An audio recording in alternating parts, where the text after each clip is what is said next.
સૌથી લોકપ્રિય અભિનેતા અને જેને લોકો થલાપતિ વિજય તરીકે ઓળખે છે એ કોણ છે એમના વિશે હું માહિતી આપીશ।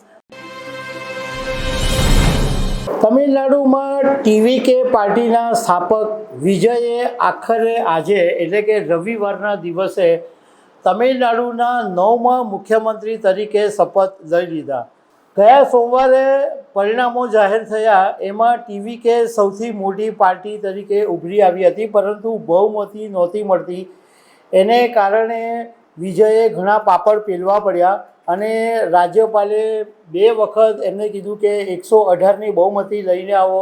2 વખત શપથવિધિ કેન્સલ થઈ, પરંતુ આખરે બહુમતી મળી ગઈ અને 121 જેટલા જે ધારાસભ્યો થઈ ગયા એટલે વિજયે મુખ્યમંત્રી તરીકે શપથ તો લઈ લીધા છે। તો હું તમારી સાથે એ વાત કરીશ સૌથી લોકપ્રિય અભિનેતા અને જેને લોકો થલાપતિ વિજય તરીકે ઓળખે છે એ કોણ છે એમના વિશે હું માહિતી આપીશ। મારું નામ રાજેશ શાહ છે અને તમે જોઈ રહ્યા છો ગુજરાતના સૌથી મોટા ડિજિટલ ન્યૂઝ પ્લેટફોર્મ ખબરછે.com। તમિલનાડુની અંદર દર્શકો બહુ ગજબના છે। એમના માટે જે અભિનેતા હોય છે એ ભગવાન સમાન હોય છે અને તમિલનાડુની અંદર ઘણા બધા ફિલ્મી કલાકારોના મંદિરો પણ બન્યા છે। આવા જ એક કલાકાર છે જેનું નામ છે જોસેફ વિજય ચંદ્રશેખર। ટી વિજય અથવા દક્ષિણ ભારતમાં લોકો થલાપતિ વિજય તરીકે ઓળખે છે। થલાપતિ એટલે સેનાપતિ, લીડર એવું કહેવામાં આવે છે। હવે વિજય આજે 9મા મુખ્યમંત્રી બની ગયા અને એમણે તમિલગા વૈત્રી કઝગમ ટીવીકે પાર્ટીની સ્થાપના કરેલી હતી 2024માં અને આ વખતે વિધાનસભાની ચૂંટણીમાં પહેલી જ વાર લડ્યા અને પહેલી જ વાર મોટી પાર્ટી તરીકે ઉભરી આવ્યા અને સીએમ પણ બની ગયા। હવે વિજયનો જન્મ 2 જૂન 1974માં તમિલનાડુમાં થયો હતો અને એમના જે પિતા છે એ ચંદ્રશેખર એ તમિલનાડુની અંદર બહુ જ જાણીતા ફિલ્મ ડિરેક્ટર છે અને એમના માતા શોભા ચંદ્રશેખર એ પણ બહુ જ ગાયિકા અને પ્રોડ્યુસર છે।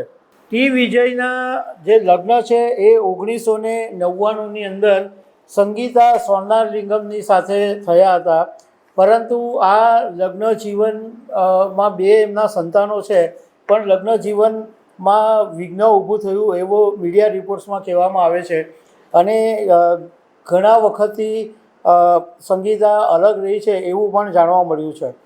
હવે જોસેફ એટલે ટી વિજયની વાત કરીએ તો ઘરની અંદર ફિલ્મનું વાતાવરણ હતું એટલે બાળ કલાકાર તરીકે ફિલ્મોમાં કામ કર્યું અને એ પછી તમિલની ફિલ્મોમાં હીરો બની ગયા। 30થી વધારે તમિલ ફિલ્મોની અંદર વિજયે કામ કર્યું છે અને એમની જે જાણીતી ફિલ્મો છે એ ગિલી, થુપ્પક્કી, મેશેલ, માસ્ટર, લિયો અને છેલ્લી જે ફિલ્મ હતી જન નાયગણ એ પછી એમણે નિવૃત્તિ જાહેર કરી।